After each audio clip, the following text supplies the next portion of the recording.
communities, gamble. We got the historical lesson from Allison that it's really, it started out as, I guess what, like celebratory or something? Ceremonial. Ceremonial, thank you, right? So it's ingrained in our culture to be something we do with groups and groups that we're connected with. And then the last bit of the acceptability is the marketing, the promotion, right? It is promoted to us that everybody does do this. How can you not be doing it, right? You can't win if you don't play. How could you not be playing? So the marketing, the promotion tells us that it is acceptable and we should be involved in the behavior. Probably you,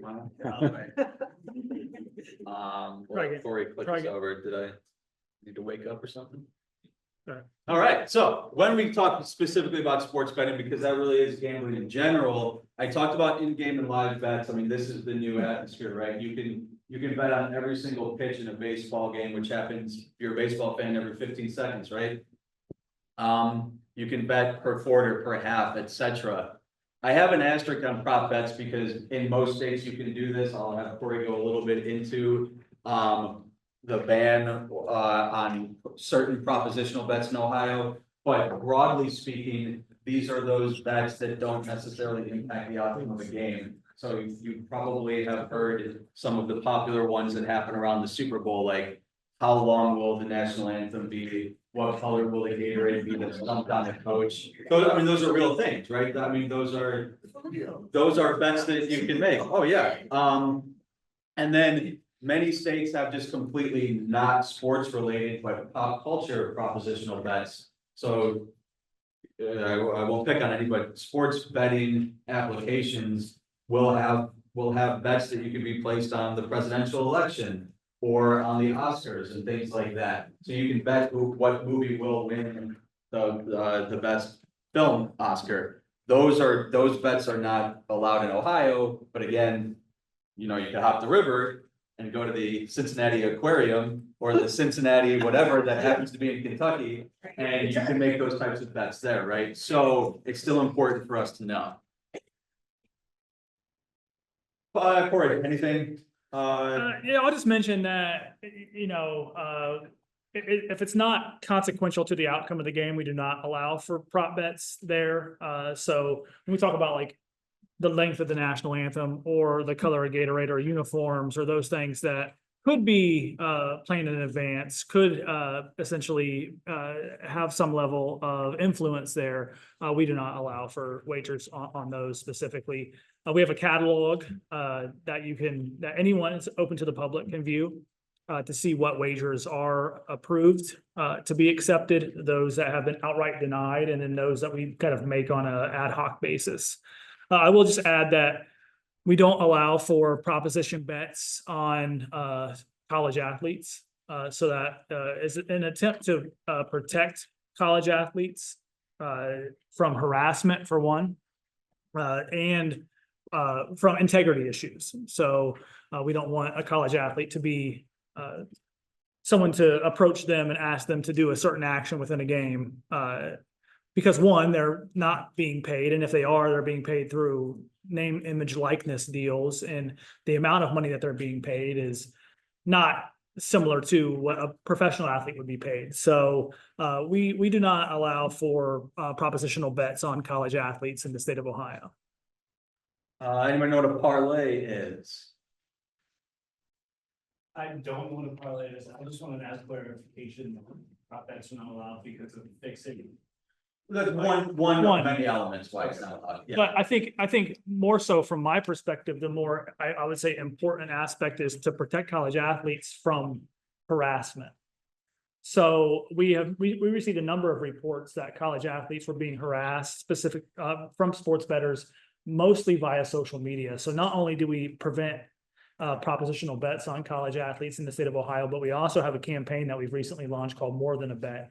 That is also focused on humanizing college athletes. And if you go to morethanabet.org, you can view our PSA and all that information. So, and I have my card up here. If anybody wants to take it, I'm happy to follow up with any of this information. I know it's probably coming out rapid fire. I'll autograph it for you too. I will. Do you have a question here? Corey, are you able to give the information for that catalog? You said, is it online? It is, yeah. I'd have to get the web address because it's something I can just go to immediately. So I'll get the web address and then once I get it and they allow me Write it to, down on the board. yeah, I'll write it on the board. That's perfect. Good call. Okay, a parlay is multiple sequential bets that you place before any of those events occur. And if one event hits or you win, then you continue to go down the line. So the accumulation of potential winnings is much larger than a single bet. And if any one of those bets does not occur or hit, the whole bet is lost. Why this is becoming, and I mean, these parlay bets have been around forever. Why it's important is a lot of the sports betting operators are placing what they're called pre-made parlays, right? So what you used to have to do, right, if Corey was using an offshore account or, you know, a bookie, he would make his own parlays. These are now placed right in front of you when you go on the website, so they're much more attractive. They have that feel of, if they're offering this to me, it must be good, like all the digital media things that Allison was talking about, right? It seems like a deal. They're presenting it to me so easily. So that's becoming a really risky bet for folks to engage in. And then micro betting is just another way to talk about those fast-paced live bets. Again, ball strike, or it's going to be a run play or a pass play in football. So again, just the immediacy of it takes us to not really even having the time to think, should I make another bet? This is some information from Casino Control Commission. Handle is the amount of money wagered in total. So it's not amount won, not amount lost. It's the amount of money that is placed into action during gambling, right? So one thing to point out, in the first month of legalized sports betting in Ohio, there were 2.25 million unique sports applications or sports betting accounts made on those applications. So it was probably right to say that Ohioans were hungry for legalized sports betting. But in the first 3 months, so year over year, Ohioans put $8 billion into sports betting in the handle. And then we were the fastest state in just 16 months to reach 10 billion in handle. So why those numbers are important, and I always talk about, I really hate number dumping because I don't think it tells the whole picture, but that means, what this essentially means is Ohioans were willing to risk $10 billion in 16 months on sports betting. Right, so that, I think that if you take one like actual data point away, that could be it, because that's curious, right? I mean, I heard gasps and things, right, like that. It's really interesting. We got a lot of problems in this world, right? But we were willing to spend or risk or gamble $10 billion in a year and a half, right? That's a lot. However, we don't want to then just go, let's throw all our attention to sports betting, because the more things change, the more they stay the same. Brick and mortar casinos make record revenue every single year and every single month. Every single month, Ohio brick and mortar casinos make more and more money. So people are still going and playing poker, still playing slot machines. Same with the lottery. They're making record revenues. We know that every month, it's not even exciting when the Powerball hits a huge thing, because it happens all the time now, right? The Powerball gets bigger and bigger and bigger. Nicotine, a lot of you may do or work with people who do tobacco prevention.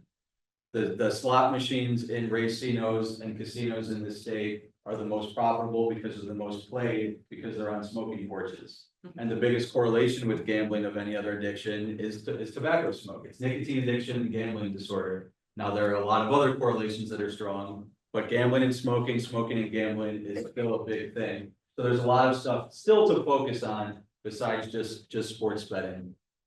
However, with sports betting being the topic of the day, and this thing chooses when it wants to and when it doesn't want to work, we do need to focus on really what it means. So we need to fundamentally change how we perceive not only the mindset of a sports bettor, but how they themselves perceive sports gambling in this market.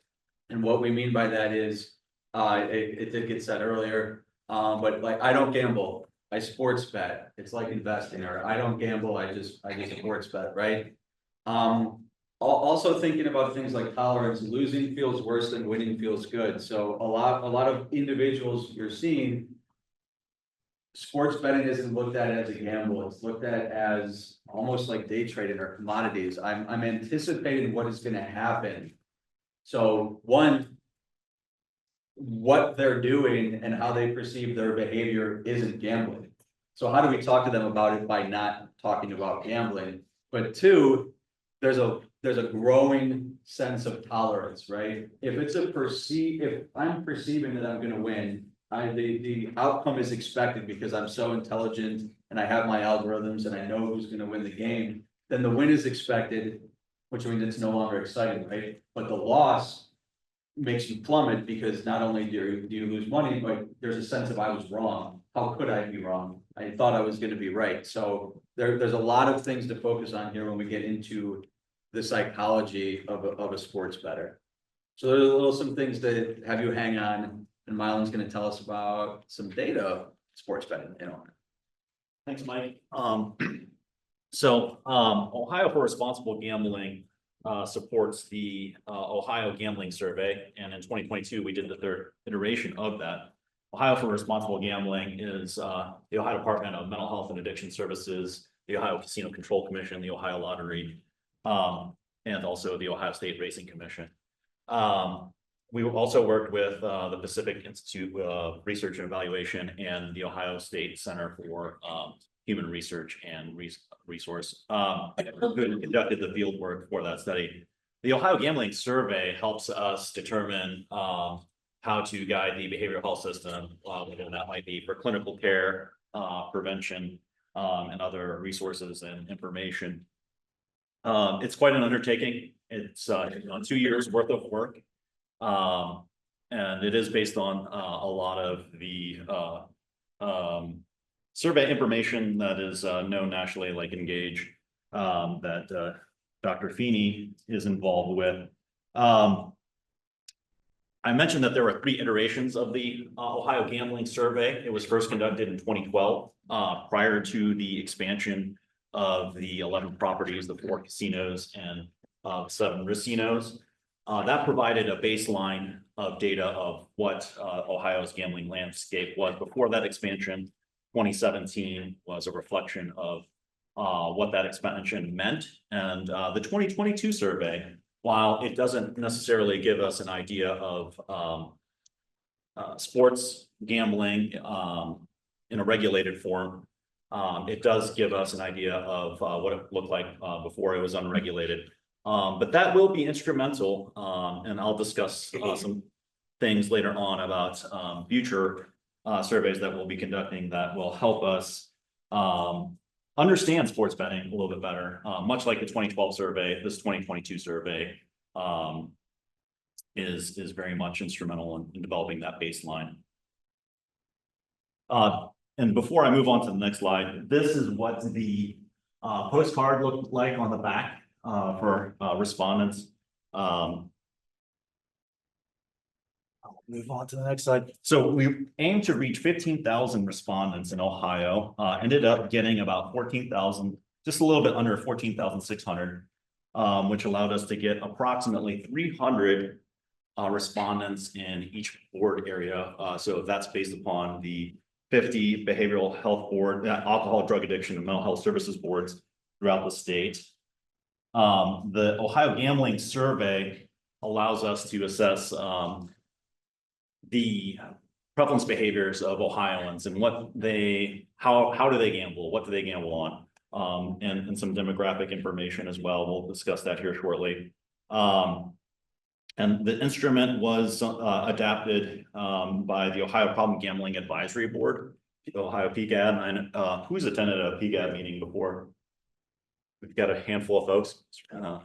We can certainly get folks in touch with anyone that might be interested in being a part of that. Feel free to email me at the end of this presentation. So we did have a lot of stakeholders throughout Ohio that are from various fields, whether it might be prevention, clinicians, researchers. really a lot of folks were able to provide their input and what information we should ask in the survey. Previously mentioned, Ohio State Center for Human Resource and Research did the field work. And one thing I do want to point out, this was done in a 3-month span. Previous iterations were done by phone interview, which is a monumental undertaking. I think the 2017 version took about 18 months to conduct, which was a heavy lift. And so to get the number of respondents in a short period of time really took a lot of effort and coordination by folks. And so this is a little bit of a pivot that we allowed for online respondents to be a part of this. Okay, so we have data from 3 years, 2012, 2017, and 2022. And so we mentioned here, low risk, moderate risk, and problem gambler. This is based upon the Canadian Problem Gambling Index, which is a 9-question Likert scale set of questions. And each year we can see that the number of Ohioans that do not gamble has decreased, while we also have seen increases in the number of individuals that are considered low risk, moderate risk, or problem gamblers. So 1.8 million Ohioans are considered at risk for at some level of gambling. There's 9.1 million Ohioans, just to kind of provide a little bit of additional context there. And the 2.8% of Ohioans that are considered problem gamblers, that would be the equivalent of the city of Toledo. Some additional demographic information. Almost an equal split of men and women that were respondents in this survey. We did see that in the survey that African Americans and Hispanics were both at higher risk for problem gambling. And also age was a risk factor, as well as there were other things, education attainment. We tend to see that those with higher education are at lower risk. Veteran status, this is one kind of outlier with a lot of other state data. We typically see higher numbers with veterans, but it has been fairly consistent throughout the 3 surveys that veterans are very much in line with the statewide numbers. So with this chart, you kind of have to read this a little bit more right to left as opposed to left to right. We have percentage of problem gambling by types of gambling. Online has the highest percentage there at 10.4. If we go about halfway down, we have sports gambling at 5.5%. That obviously, like I mentioned, is unregulated at this time. But one thing to keep in mind is that individuals that or respondents in the survey do not necessarily have to, this can be multiple responses for this question. So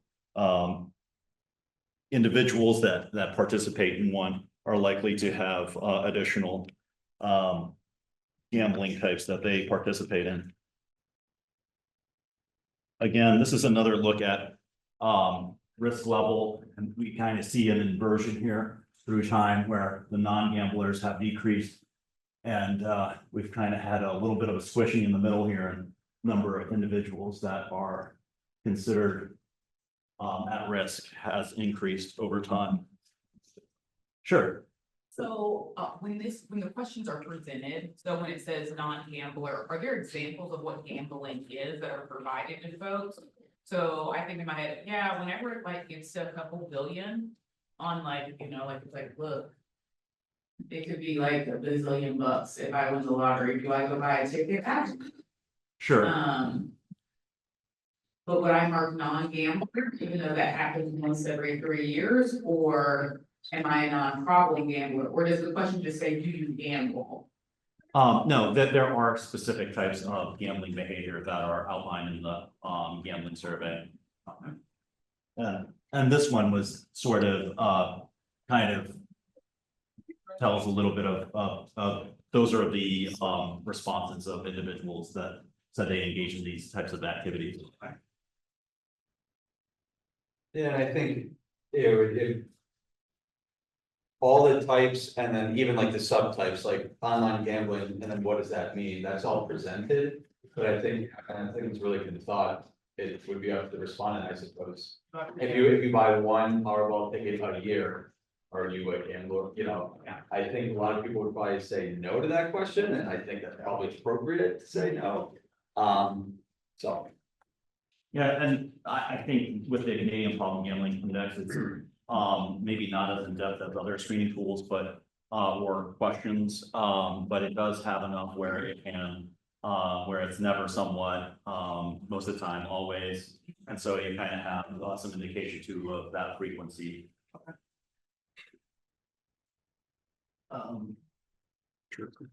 Yeah, so, kind of about a third of the way through our presentation right now, just hoping really to get some thoughts from the audience here. So, if you have a question, if you have a thought that's kind of percolating, and we're at the point now, if we're moving chronologically in our presentation, sports betting is not legal and live in the state of Ohio yet in our presentation. So Mike talked about nationally, that expansion. Milan talked about the survey prior to the launch of sports betting. So I'm just seeing like what maybe thoughts you're having, questions you may have.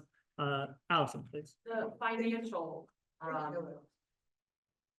on the survey, it showed financial as gambling. Does that mean like investing? It's stocks, crypto, those types of questions where, certainly during the pandemic, that's one other aspect I didn't mention. I think that was one of the pivots of why we went online, or maybe just a few months after the pandemic when the fielding of the survey went live. And so that was certainly a concern as well with the stimulus money and individuals and partaking in those types of behaviors and those types of increases. And certainly a lot of folks did partake in that. Okay, a question I have. Can you hear me? Oh, yeah. Yeah. Okay. Okay. Let her go. A question I have is why African Americans or Latinos are more at risk for high risk behavior for gambling. Was the question why? Oh, yeah. Why are African Americans or Latinos at high risk for gambling? Wrong answer. Well, in this pre-market. Somebody responds, he's thinking you don't hear. Yeah. Is there any data what's the data suggest? Well, it's certainly availability and access, I think, as Mike mentioned earlier, there are more access points where maybe from a retail standpoint, certainly, access point like Cuyahoga County has more density as far as lottery is concerned. So that may be one piece of that. And so there may be also too, I think one of the campaigns that we do have an African American and Hispanic toolkits. Sometimes from a one of the things that we did with some market research too is that sometimes in African American communities, it's thought of as maybe a form of income. It could be a socioeconomic factor that's involved there. And so, one of our emphasis is to make sure to emphasize that responsible gambling should be a form of entertainment and not a source of income.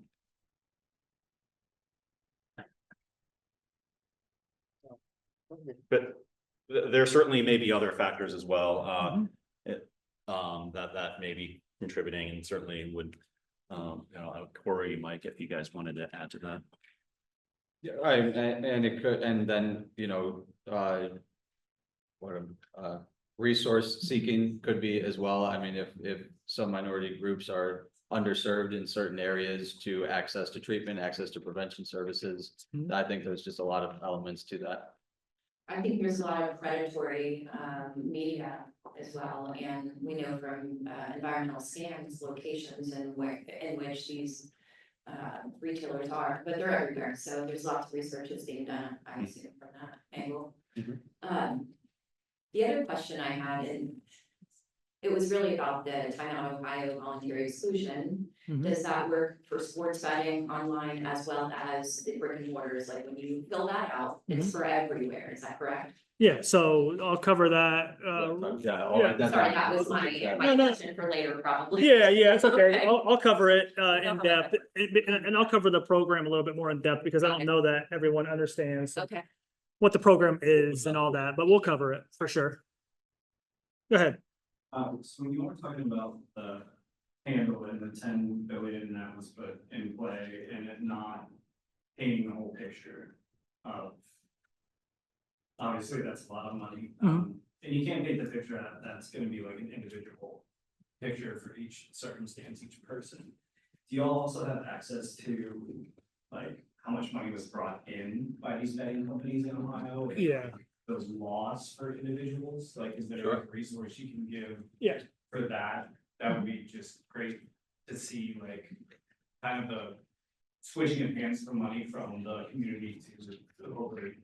Yeah, so I'll link you to revenue reports on the commission website and to the Ohio Lottery, since they have sports betting kiosks as well. And so I'll write the up here as well for folks to be able to get access to the revenue reports.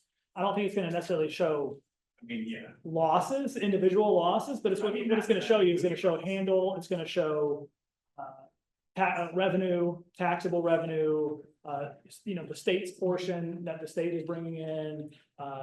So it may be difficult to see like each individual picture because that's a personal at this financial point, thing. at this point right now, yes, that is a goal though, is for us to have a sports gaming repository where we can view on an individual level everybody's activity.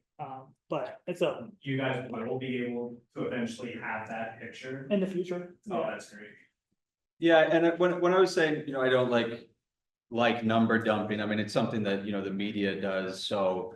When we do media interviews, all they want to know is how much money was lost, how much money was brought in, and, Ohio, 11.4% over what Pennsylvania brought in at 10.8% over the past, like, it's all just numbers. And it's like, yeah, but if a spouse is experiencing domestic violence because of being married to a problem gambler, that's what we should freaking care about, not, 11% over the past 5 years, revenue was this better, and, let's talk about the actual societal impact as opposed to, the $10 billion, like that's what I meant by it. That's only one picture of so many.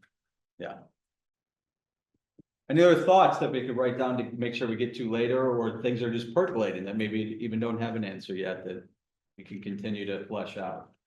Anything percolating? And percolating, the coffee? I was just to clarify, because I heard you ask the question about the exclusion. I had that same question, if it's passed on to the online environment, that form, does it carry on to that too? So The simple answer is yes. yeah, well, yes, but I mean, it depends because we have 3 iterations of the exclusion program. So we have the one that started in 2012 and we merged with the Ohio Lottery in 2019 for the Racino property. So the original program was just the 4 casinos. An individual who would enroll in the program would have to agree to refrain from accessing the 4 casinos in the state of Ohio. And then in 2019, the lottery merged. And so now we have 11 brick and mortar properties from 2019 to 2022. So if they signed up from March 1st, 2019 to December 21st, 2022, they would agree to refrain from entering or accessing the 11 brick and mortar properties in the state of Ohio. And then right before sports betting launched on December 21st of 22, we expanded the program then to, also, an individual would agree to refrain from entering or accessing the casinos, the racinos, and all sports betting conducted in the state of Ohio. So that's mobile sports betting, brick and mortar sports betting, and type C lottery sports betting. But if they enrolled in 2013, they're not automatically roped into the new program. They're only with the casinos because we can't ban them from something that they did not agree to be banned from in the application that they completed because it's a legal document. So they agreed to refrain from entering or accessing for 1 year, 5 years, or a lifetime. And we always provide notification to individuals when the program is expanded to give them the opportunity to roll their enrollment over to the new program. Does that answer the question? It does, but what I was specifically referring to, because I'm familiar with people who have signed the ones where they can't go into the casino, Mhm. but then they're still doing it online. Yeah. So I think my question was, is there a way to connect those two together? Like if they register online, Mhm. will something pop up, like a red flag that says they've already signed it? Okay. No, So- because they've already enrolled in a program, in a program. It's the same program. It's called Time Out Ohio Voluntary Exclusion Program. But what they agreed to was not to be banned from mobile sports betting. And so maybe they could be engaging in harm reduction to some degree. So they could be okay to sports bet, just not okay to go to casinos. They could be experiencing gambling harm on mobile sportsbook, and they may need to enroll in Time Out Ohio or otherwise seek care. But legally, we're not able to roll them over into something that they didn't agree to because our application specifically states that you are agreeing to refrain from entering or accessing the 4 Ohio casinos. And then the 2019 application was 4 Ohio casinos and 7 Ohio video lottery terminal facilities. And then the new application says that plus all sports betting conducted in the state of Ohio. So it's explicit in what they agree to refrain from. And there's always going to be an element of individual responsibility because you could even be on the full-fledged post 2022 that bans you from everything, but there are still illegal, unregulated online gambling and sports. So, you could say, I don't want to go to the legal regulated DraftKings site, but you can still go to an unregulated site online, right? So OCCC can't ban you from an illegal website, right? So there's always going to be that element that you have to, of some self-responsibility as well. Oh, okay. So there was a question online that asked if all states have online betting. And I think the short answer is yes, but it's complicated, right? Because not all states have online sports betting as Mike presented the map. We still have around, 12 states, I think, that are not, have 14? I think 36 are Oh, operational. I thought it was 38, but But nonetheless, whatever. A handful or 2 handfuls of states that don't have legalized online sports betting. We only have around 5 or 6, I want to say, that have actual online, what we call iGaming or iCasinos, where you can essentially do casino gaming from your phone or online. But we have offshore sports books that are accessible anywhere with an internet connection, and also offshore iGaming websites that are accessible anywhere with an internet connection. So I think the short answer is yes, it's accessible anywhere in the country, in the world even. Got another one. Okay.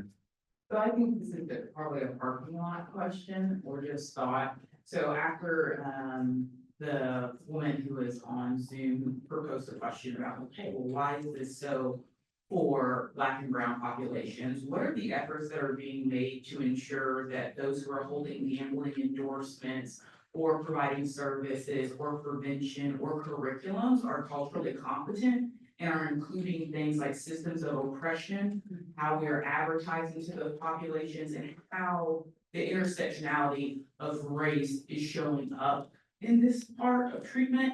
And so I know holding licenses in other areas, generally, when you get those credentials, it asks you to, how are you leaning into like diversity and things like that? But that's not included in the endorsement area. So it just says special interest, professionalism, gambling counseling practice, and basic knowledge. But if we know that there is a higher prevalence in Black and brown communities, how do we better serve them, including how their lived experiences are very different than their white majority culture. And so I just wonder where that shows up in our commitment to treating those individuals. And also, I guess, how we're training or answering those questions, like I said, this may not be a girl's question, but where those things show up as we're making sure that we're doing due justice for that population. I love the question, and I don't know that my response is gonna be, what you're looking for, but I think as our field is growing, I think we start to have questions like these pop up that we might not have great answers for. But I think the best thing that we can do is advocate for these things through the Ohio Chemical Dependency Professionals Board. They have not only 5-year rule review, but the ability to submit comment on their regulations, and including what is required for someone to get a GAM endorsement. And I think that a cultural competency piece to the GAM endorsement is very important. And I think that because our field is growing, we have more voices at the table. We can strongly advocate for that to be added to, and I think you should strongly advocate, everybody in this room should strongly advocate for cultural competent care specific to gambling. Yeah, and we at PGNO, we run the 30-hour training for the gambling endorsement. We have cultural competency pieces in all of the stages, and I think in stage 3, which is about like family and finance, there's a good chunk as well. And then we always ask for and select sessions about cultural competence within gambling at our statewide conference. And then lastly is the various campaigns throughout the state have the various population toolkits to use for certain populations, and there's age ones, ethnic ones, special populations like veterans. So I would implore you to check all those out as well.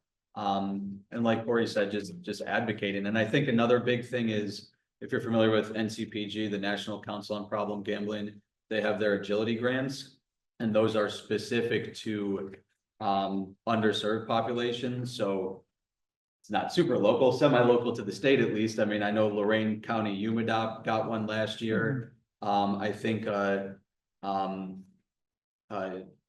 what's the Maryhaven one that works with Ohio and Arabic. Ohio Arabic has one as well. So there are these opportunities that are out there, but I think, like Corey said, taking it back to advocacy efforts is what can lead all that. Absolutely, 100%. Will you cover how to earn the gambling endorsement? We can if we have time, but you can also just reach out to me and I can give you all those details. I think it And it's particularly for the folks online. We have a number of people who this is their first ever exposure to this topic. That's great. I would say if we could chat to them to go to pgnohio.org. We have a whole page on it. I just don't want to spend too time just going on the endorsement because there is a lot there. And so I would say that for folks in the room as well, because I know we have some students in the room, folks who are new to this topic. There is a way you can do some additional specific work. Oh, let's put it on this. I don't really want to take up a lot of time, but I want to work a lot more with children, and I kind of want to piggyback off of what she was saying as far as like Black and brown communities, how not necessarily how, but are there programs that will, or like trainings that will help me as a person who wants to talk to younger Black and brown youth about this kind of problem gambling and how they are at, more at risk for this. I just kind of wanted to know if there was like more resources for me or other people who are interested in kind of having that conversation. I know she spoke about how there's a program that kind of helps parents because parents are like the most influential in there. That's the first part of prevention. So I just kind of wanted to know if you guys knew about any other resources or programs that could help me or other parents of Black and brown children that can just kind of give them more insight on what not to be expected in their lifetime, but what can happen.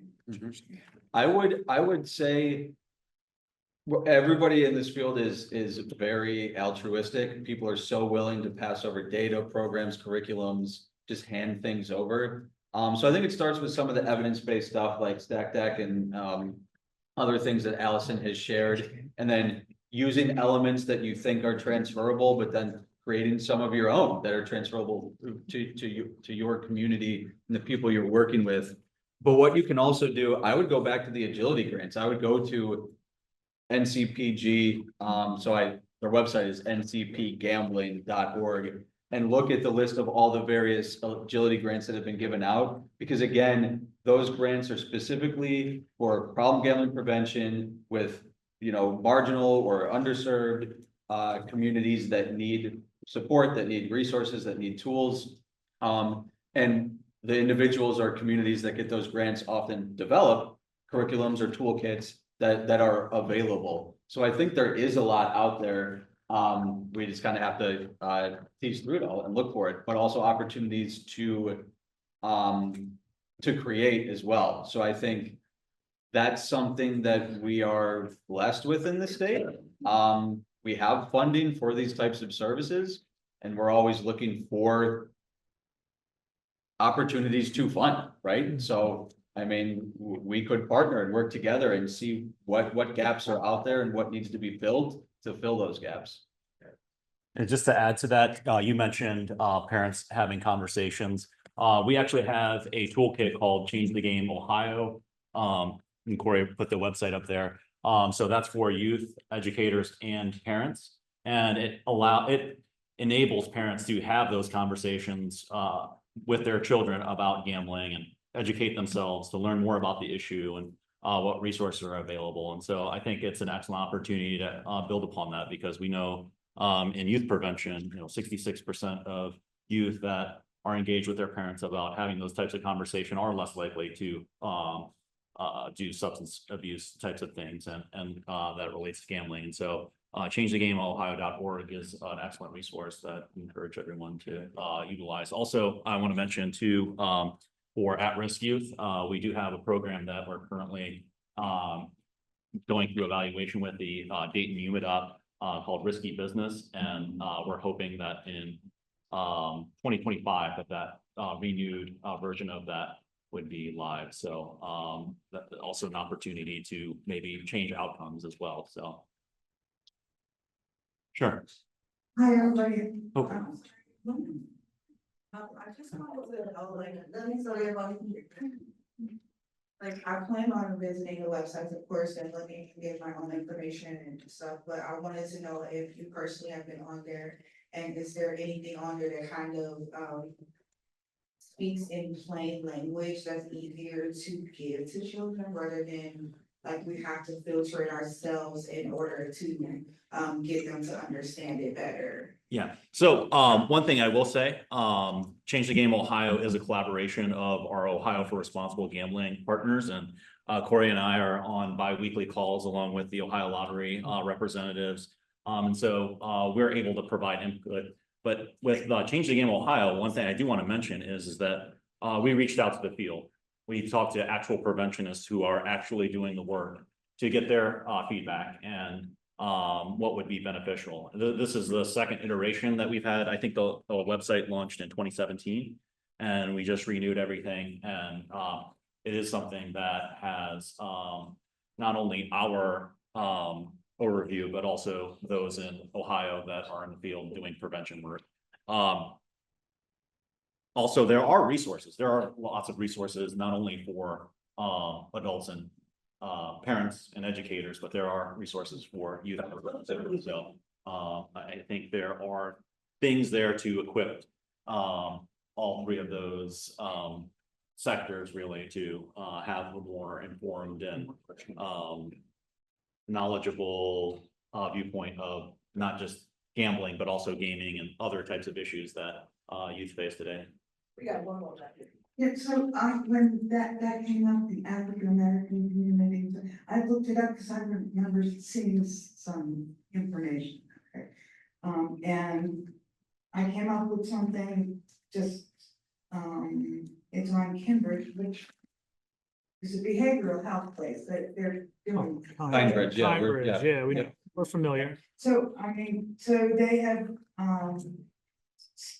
results from a study done with the African American community. So you'll see stats there, things like that, that are when And I will speak from experience, and that is that if you have a passion for it, go for it.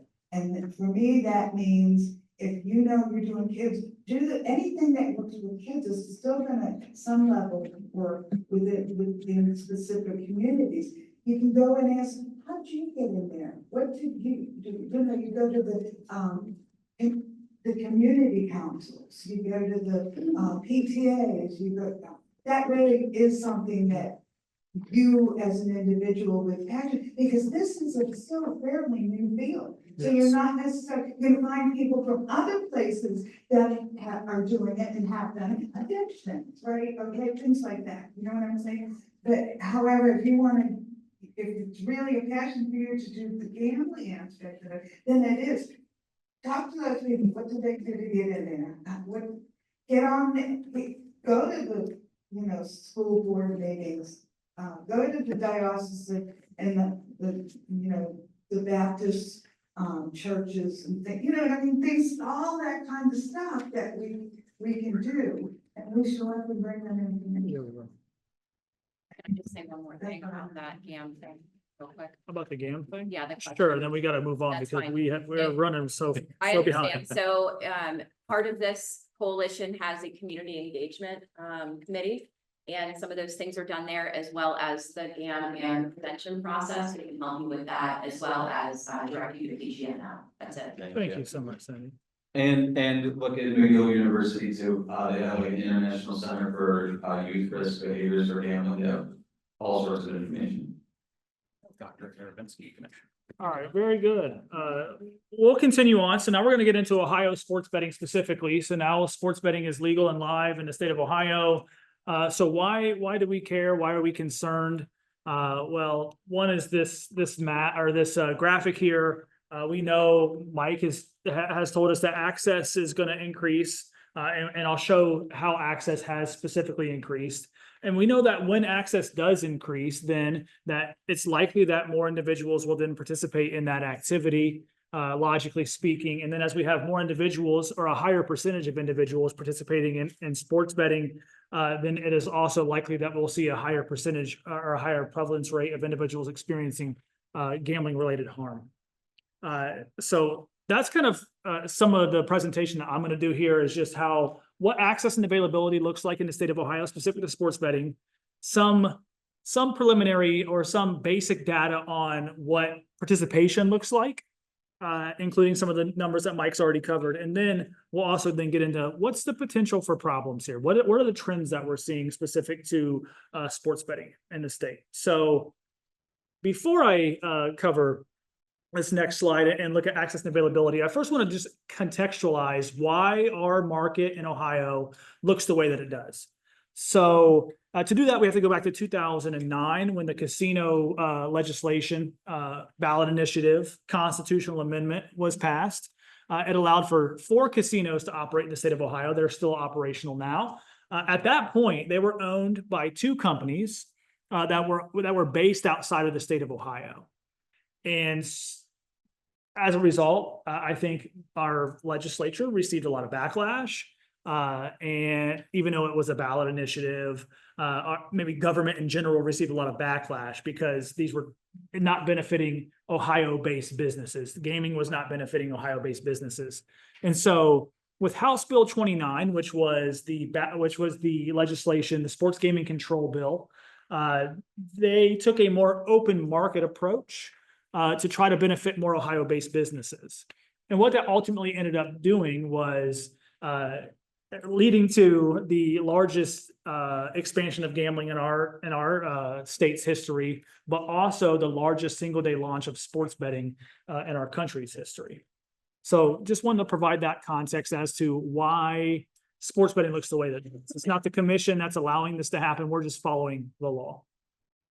So we have 3 license types, 3 different types of sports betting in the state of Ohio.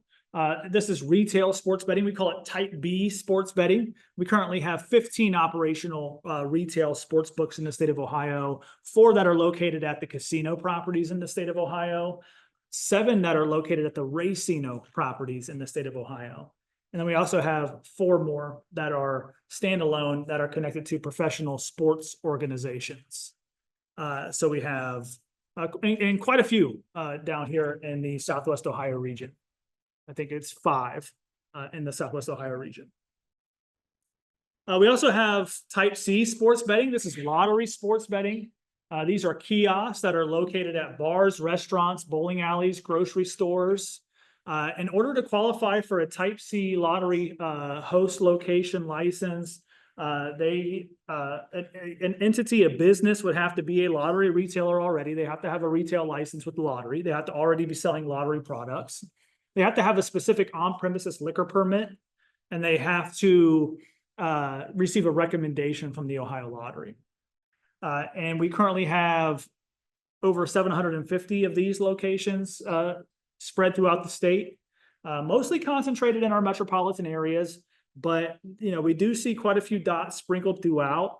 And of the 88 counties that we have in Ohio, 69 of them have at least one Type C gaming host location. So this is pretty vast expansion of gambling in the state. But as we look at expansion, we look no further than mobile sports betting, because this is where access, we're really removing that geotemporal access, as Mike talked about. If you're 99 miles away from a casino, 99 millimeters away from your phone, I love that. Very off the cuff. 99 millimeters, I don't even know. I think you did. Is it pretty spot on? Yeah, no, I was pretty good. I like that. But anyway, so now anywhere in Ohio, as long as you're within the borders of the state of Ohio and you're not prohibited from gambling for whatever reason, and you're 21 years of age or older, you can sports bet at any time within the borders of Ohio. We have 15 operational mobile sports books as well. So not only do you have access, you also have choice in that access, and you have multiple sports books that you can be in business with. So this is kind of what the landscape looks like in the state. Quite a bit of access, increases in access specifically, which we'll see how that impacts participation. So I think Mike might not refer to this stat, but we have a different stat that Mike did refer to. So January 1st and 2nd, this is the first day and the second day that sports betting was launched in the state of Ohio, January 1st and 2nd of 2023. Now, in order to make sure that individuals are within the borders of Ohio, every single sports gaming operator has to contract with a geolocation supplier. And that, again, is just to ensure that the individual is where they say they are and is within the borders of the state of Ohio, because if they're outside the wager, the account, whatever it may be, cannot be completed. We saw 11.3 million geolocation transactions the first 2 days of legalized sports betting in the state of Ohio. That could be somebody doing it multiple times, but nonetheless, it's difficult to conceptualize 11.3 million, what that really looks like. That's a lot of transactions. So a lot of interest in sports betting, a lot of people participating, especially very early on. During the entire month, this is the one that Mike referred to, 2.25 million unique mobile accounts created across the then 17 operational mobile sports books. So that doesn't mean that 2.25 million people created a sportsbook account, but that's across the then 17 operators. So it could have been, I created 17 accounts, and that counts as 17 of the 2.25 million. But nonetheless, still a large number of individuals participating in mobile sports betting in January of 23. Let's fast forward to September 3rd through the 10th. This is the first week of NFL season of 2023. 19.4 geolocation transactions, 19.4 million, sorry, missed a million there. If it was only 19, I think we'd be in trouble, or less trouble, depending on which way you looked at it. But anyways, 19.4 million geolocation transactions in September 3rd through the 10th of 2023. And then we'll kind of get into where these bets are being placed. Mike also referred to handle. We have at least a little bit of a concept of what handle is. It's just the amount that's wagered. So let's look at where people are placing sports wagers as well. So not only do we know that large numbers are participating, they're also participating mostly online. 97% of the sports wagers that have been placed from January 2023 to July of 2024 were online. And then retail accounts for about 3% of those. And so that those retail locations being the 11 brick and mortar casino and racino properties and the 4 standalone sports books that are connected to professional sports organizations. And then those 750 lottery kiosks or lottery kiosk locations, they can have, I think, is it up to 10 or 4 or 10, I can't recall. Inconsequential because it counts for 0.2% of the total handle by license type. Now we're going to kind of shift over to what we see as some data that could potentially point to problems. So we know that based on access and availability has expanded. We know that large numbers of individuals are participating in this. So what does the help services data tell us, and what's the potential that we have for problems? And I think we pass it back over to my buddy Mike. Oh, thanks. So oftentimes a lot of states look at helpline calls. The Ohio Problem Gambling Helpline saw a very large increase in total calls during the first year of sports betting. You can see 6,800 to 10,600. We did see an increase in a younger age demographic, so more folks aged 18 to 24 were calling.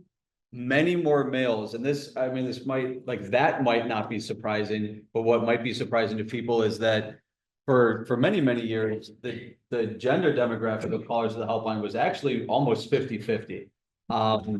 48, 52 somewhat, so just as many females calling as males. However, with sports betting, that has drastically flipped. It is largely predominantly men calling the helpline. But what you are seeing is more loved ones. Parents and spouses calling for resources for a loved one that's having gambling related harm. Higher self-report of sports betting being the problematic form. And what's also interesting is every caller to the problem gambling helpline does receive a lethality assessment because of the high correlation between gambling disorder and suicide attempt. You can see just a little ad over there, the campaign Make the Call. So we chose that as the slogan because we really want people to make the call. It's not just for, you know, I'm already, you know, well down the rabbit hole. It's for anyone. If you think you might, you think you might not, you just want resources, make the call, get the resources so you have them.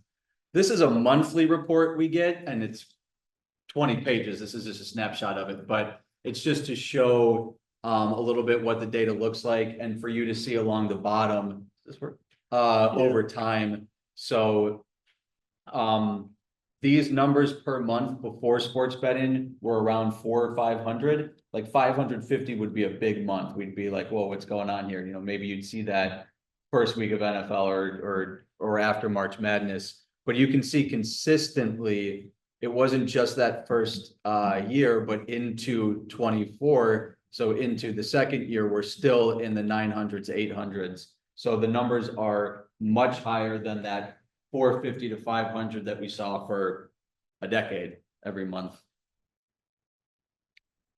Warm transfer is an additional resource we have. Once you are done with a call to the helpline and you get your local resources and some of the information you might need, the navigator will ask the caller if they want to be transferred directly to a gambling specialist. These are a couple GAM endorsed gambling counselors that we work with throughout the state. So they are on during the day and nights and weekends.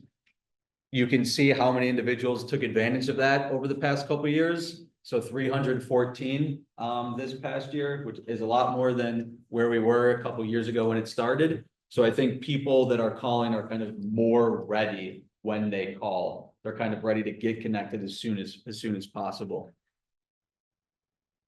We're gonna go through that. Timeout Ohio. Yeah, I'll come back to Timeout Ohio now. I'll just reiterate the terms of the program just real briefly, just so I feel like I kind of sped through it earlier. So Timeout Ohio is a program that's outlined in both rule and law that allows an individual to legally agree to refrain from entering or accessing the Ohio casinos, the racinos, and all sports betting conducted in the state of Ohio. We're not the only state that has a program like this. Most other states or jurisdictions that have legalized gambling have voluntary exclusion programs. It's no different from some of the way that others operate, and you know, these have been around since maybe the early to mid '90s. And you know, we have terms of 1 year, 5 years, and a lifetime. Individuals who do agree, you know, they must refrain from entering or accessing. It's very simple to some degree on an online side to prevent access to individuals because they have to submit for identity verification. But when it comes to brick and mortar, it does become a little bit more challenging if they are not if they're of an age that does not require them to present an ID at the door.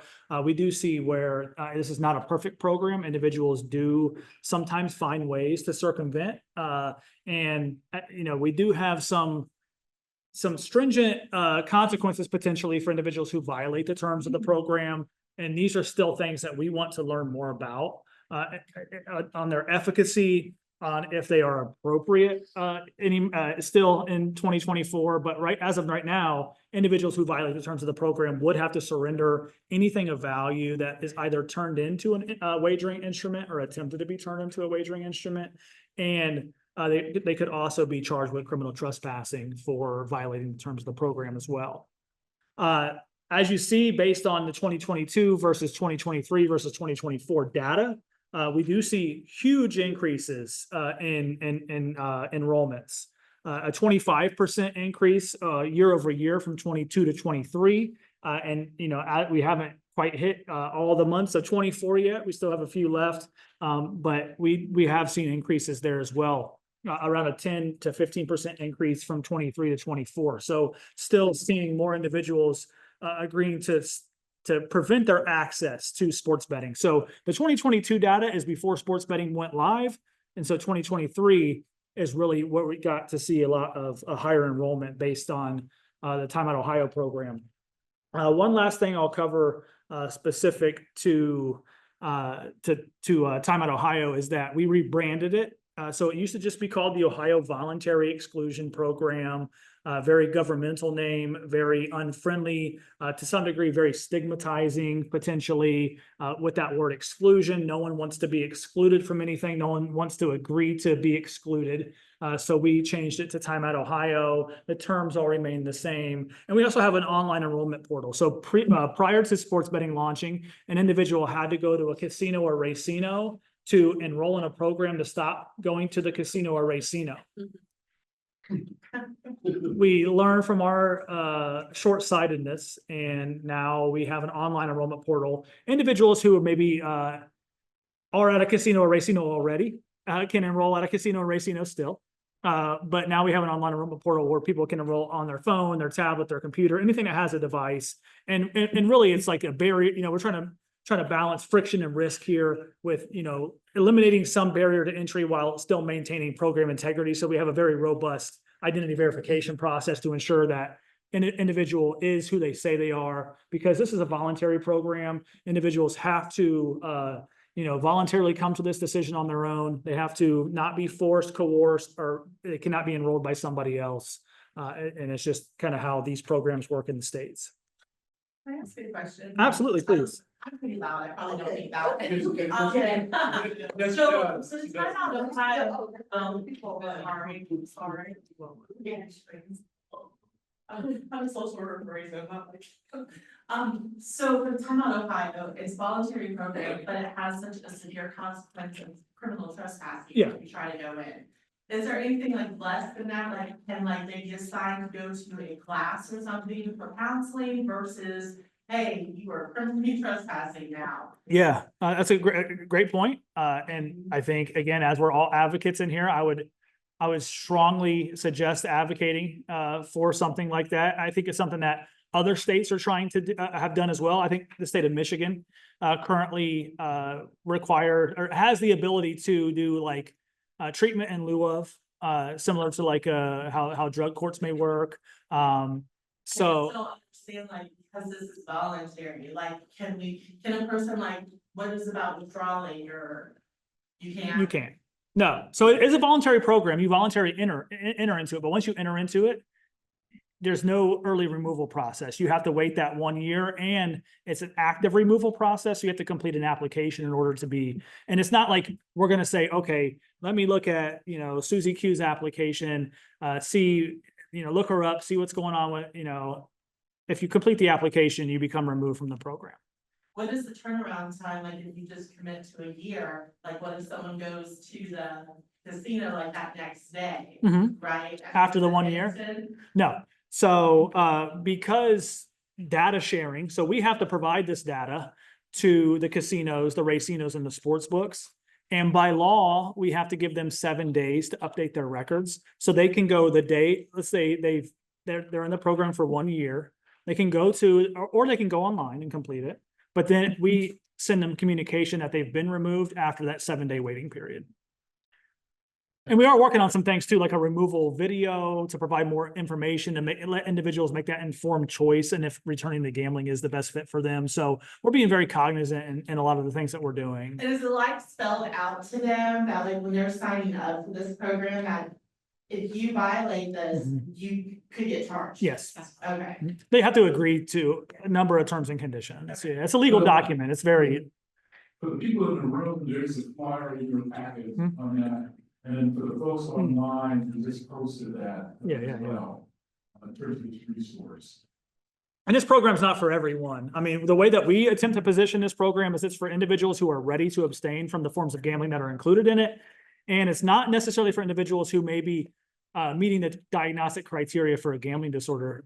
I think those individuals should seek clinical care, peer support, other forms, but individuals who may be at risk and want to limit their ability to go, I think this is how we try to position the program. I mean, there's a lot of people that are in that contemplation stage, and like they want to go gung ho and do it, but then they're like, oh crap, what did I do? I can't do this. 100%. And I think that there are also people who may not, have confidence in the Western healthcare system, and they choose to otherwise seek avenues to protect themselves. And this is one, and it might not be a good fit, but by law, we can't do anything until that period has elapsed, even if it's not a good fit, unfortunately, because, then everybody could just say it's not a good fit, right?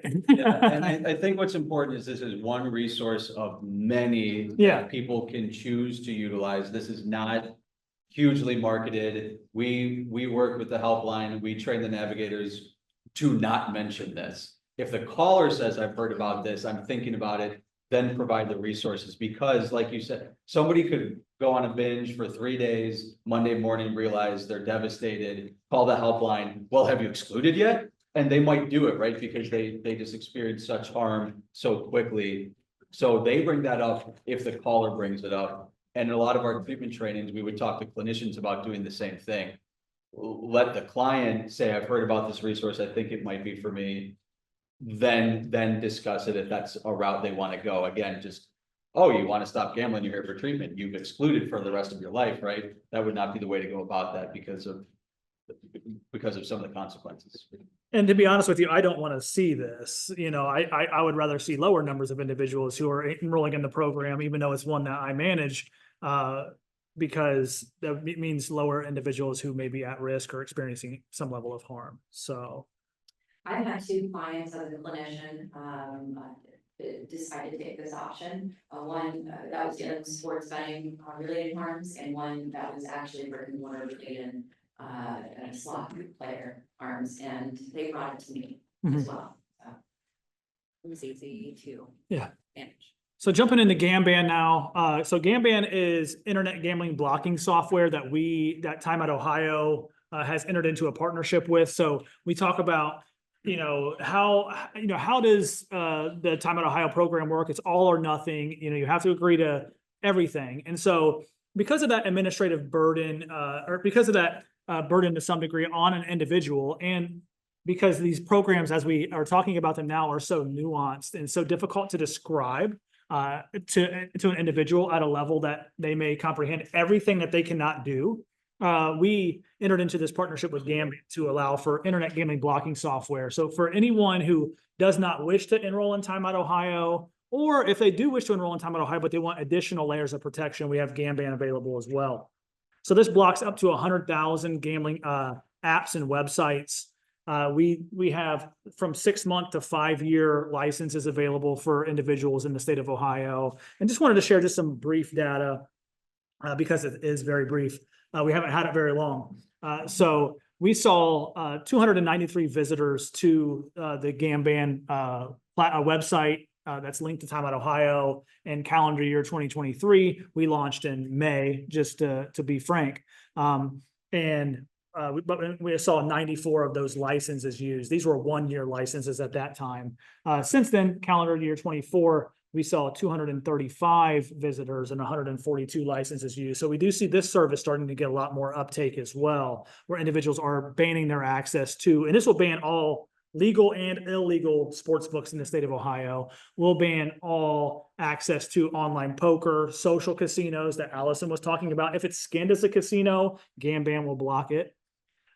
So this is not only a tool just to for adults maybe, but also for parents to use with young people if they're accessing things like Fliff, which again is included on Gamban's block list. Buzz or Milan.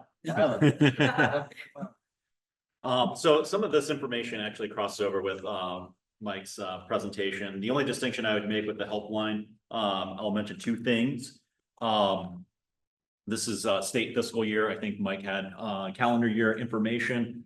But in state fiscal year 2022, this was before the legalization of sports betting, and then implementation of sports betting legalization was midway through state fiscal year 23, and then the first complete year in state fiscal year 24.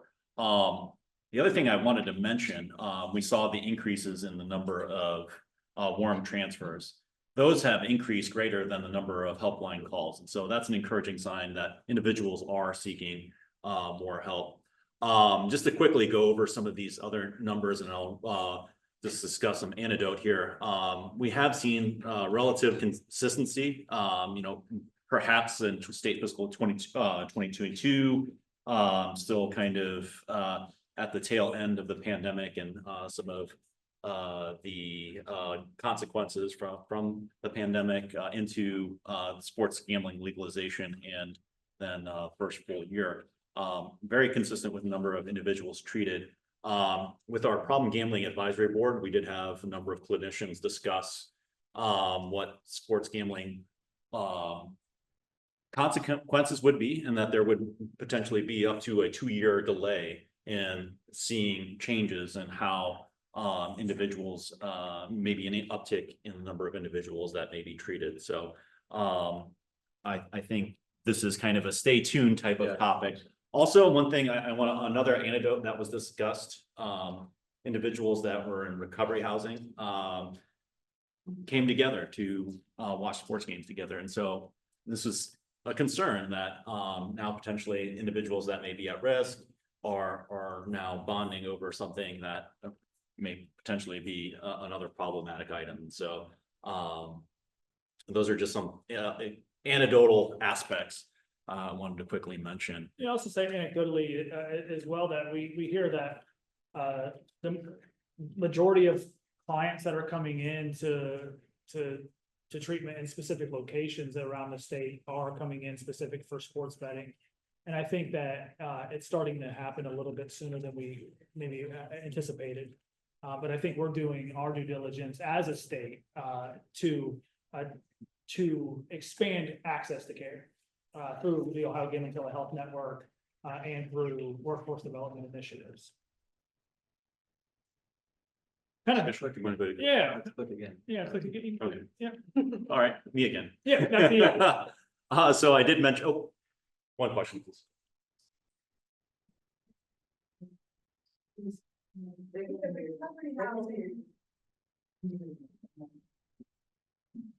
For the recovery housing, do you know if ORH, which is the Ohio Recovery Housing, if they suggest that they do a gambling assessment? I realize it's not treatment, it's a sober living kind of situation, but do they recommend that? Do you know? I don't know. I was just at the Ohio Pro Conference a couple months ago and talked to a number of folks who run various levels of recovery housing. And they came up to our table and were like, that's all they do because they're not doing anything else. And like a couple of the people that I talked to were kind of like, we need to learn more about this. And is it something that we need to do just ourselves within our own organization's guidelines that like gambling is not allowed because of the high, turn of switching addictions? I don't know about if OHR has anything like that, but I just talked to a lot of people who run recovery housing, sober living housing, and all saying that all they do is gamble. So I guess I would assume that there's not any type of guideline that can't occur. Well, I'm on a board for I'm on a board for recovery housing, many of them, and we actually do pay attention to it. Okay? Because we found out before we, that we were having people that would come in and switching their addiction. Yeah. And now that gambling is now officially under the addictive. Yeah. It just made more sense. And it hadn't been looked at, so sometimes it gets missed. Yeah, great point. I do work in the addiction field of mental health, and just this year, we have sober livings attached to the agency I work for. And just this year, we did incorporate gambling addiction into that diagnostic template. So during assessments that is completed, at least at my agency, I know, and like I said, that just probably happened more. I'd say probably March or April this year is when we incorporated that. Very good. Just real quickly here. So we're currently working on developing an instrument for the 2025 Ohio Sports Betting Survey. The next Ohio Gambling Survey would be scheduled for 2027. And as Ohio for Responsible Gambling, we felt that sports betting was necessitated more data to indicate, how has the landscape changed here in Ohio? What are Ohioans' attitudes changed since that 2022 survey? And so we're nearing completion of that instrument. The next phase of things will be request for proposal, which will be supported by the Ohio Casino Control Commission, and hope to have a vendor selected by the end of this year to have a survey out in the field in early 2025. And we're looking to get about 2,500 Ohioans throughout the state to measure sports gambling betting attitudes. So more to come. And then also one thing I do want to add, as Problem Gambling Advisory Board, we do have subcommittees, and one other thing that has become sort of a need, we're looking at potentially developing a youth survey as well. So more to come. Nothing formalized yet at this point. We're still trying to meet here for the first time next month or so, but stay tuned. Oh, great. Well, yeah, so just to be super negative, we talked about a lot of trends and anecdotal data, but unfortunately that doesn't really matter, right? Policy is based on hardcore data, and not anecdotal data or trends. And worse, that's what policy really relies on. So I think to Corey's points, you all need to, all of us need to advocate as much as possible. We know that, just to be, dramatic, we know that college sports betting is rampant and out of control. Colleges are not acting on that because they don't have the data yet to suggest that a lot of their students are problematic or even addicted to gambling. So many colleges don't have formal policies on gambling. Many colleges don't have a clinician at their counseling center who knows anything about gambling disorder because to them it's anecdotal, right? But again, we know that it's not just another addiction. It is fundamentally changing how society, but particularly young adults, look at this behavior. Again, I'm not gambling, right? So I don't need to learn about problem gambling. What I'm doing isn't gambling. So we need to talk to them and provide resources to them that are of their language, right? Because they just don't view it in that same way. I wanted to put this up here. I think it's super interesting. I hear this all the time. I hear it on podcasts. I hear it in other things. 1 out of 10 college students is a pathological gambler. That should give that away. That word hasn't been used in forever. et cetera, et cetera, et cetera. It's more than 2.5% of the general population, et cetera, et cetera, et cetera. We could skip over that because this was in 2005 to 2013, right? This data is super old, super old. If we want to look at stuff that's a little bit more updated, I thought this was a really interesting quote. So I'll just read it. As a result, it can be stated that different factors motivate the participants to bet, such as making money, seeking excitement, having social relations, sports betting as a profession, killing time, and betting because of addiction. I think this is really interesting that these are students reporting to this survey why they bet or what are their motivations to bet. A lot of them are positive, right? Making money, maybe it's even becoming a profession, social interaction. So a lot of them are positive, but then the complete opposite of the spectrum, maybe people are betting because they're addicted to it. So it's really interesting that college students kind of already have this knowledge that this can become or is an addiction. But it also tells us that there's nothing in between. Either it's super positive or super negative. What about that gray area? What about the students that are experiencing some pretty heavy gambling related harm, but aren't addicted, aren't, gambling disordered, right? So we need to fill in some of that gray area, and that it hopefully changes the perception that it's either I'm making money and I'm a professional sports gambler and that's awesome, or I'm addicted, because there's a lot in between there. I don't want to read all of this, but you have it, but this is some really good data as well. And the resources are in the PowerPoint slides, but I'll read the blues. Sports wagering is pervasive. 18 to 22-year-olds, 58% having engaged in sports betting activity. Sports wagering activity is widespread on college campuses. We know that advertisements have a major influence on betting activity.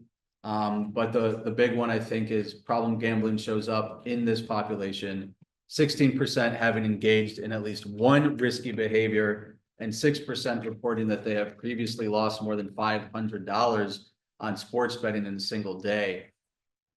However, 70% of the individuals who are showing risky gambling behaviors still believe that consistent sports betting will increase their monetary earnings, right? So even though I've lost, I feel like if I gamble more and more, I'll eventually make more money. So we're seeing that distorted thinking already creep in early on.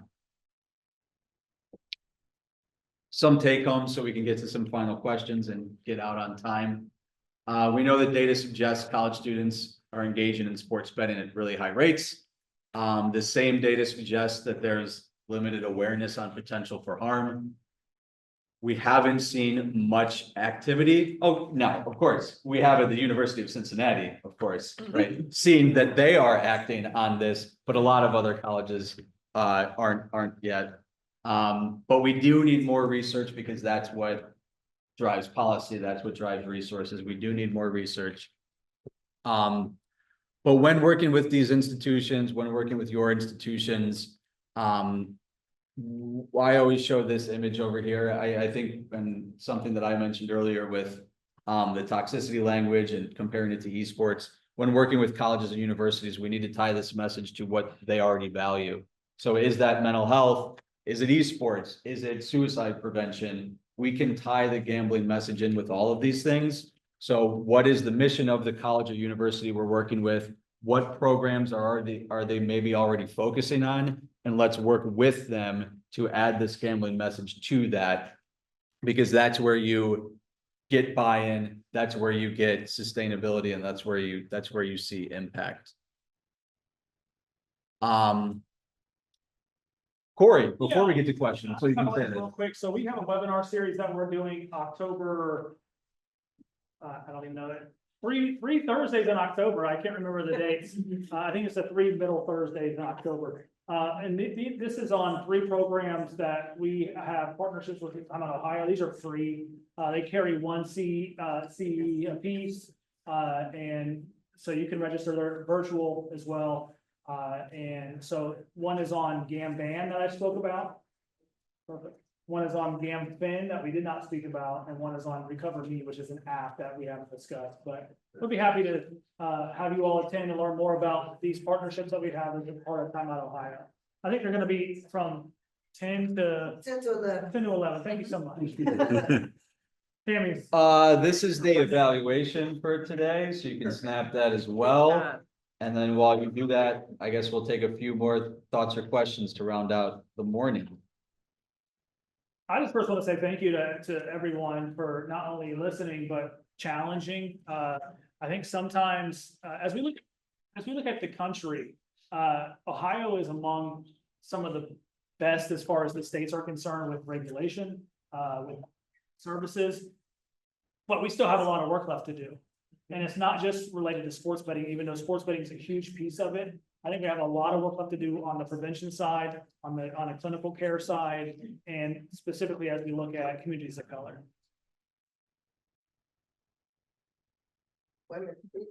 Baseball hat. Bearcat hat. Baseball hat. Texas. Bearcat.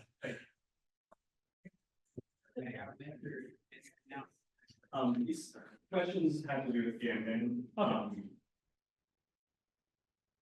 Sorry, you said baseball hat, I just might have. Yeah, I don't even know why I said that, bro. I'm sorry. Sorry. Never kidding. So Baseball cap. does Gambling address like, I'm a hard time here. free to play, like video games per se? Like, I play like a game that Allison covered in like Apex Legends, like that like. I mean, I don't get caught up in the skins, but like, that's so easy for kids to like, that's game like easy. Yeah, gambling does not address. It doesn't address like any. Unless it's scanned as a casino. I think gambling doesn't address it because I think technology wise, it's very difficult. Okay. But there are controls, right? There are parental controls that can be set on devices and things like that to not allow for anybody to pay money for anything. Right. And things like that. So I mean, there are controls available, but gambling does not address video games specifically. Now, there are like mobile apps that they will address, but it has to be slot machine or blackjack, poker, or something like that for them to block it. Okay, just one more quick question about that. Fortunately, like with that game and a few other games, they are very good about presenting the odds of what you will get out of those loot boxes. Yeah. And now there are other countries, specifically in Europe, that have banned the purchase of loot boxes like altogether, like Belgium, for instance. And I know this wouldn't be an Ohio specific thing, but I mean, obviously Ohio would be a part of the conversation. Are there any, is there any legislation or language or anything in the United States,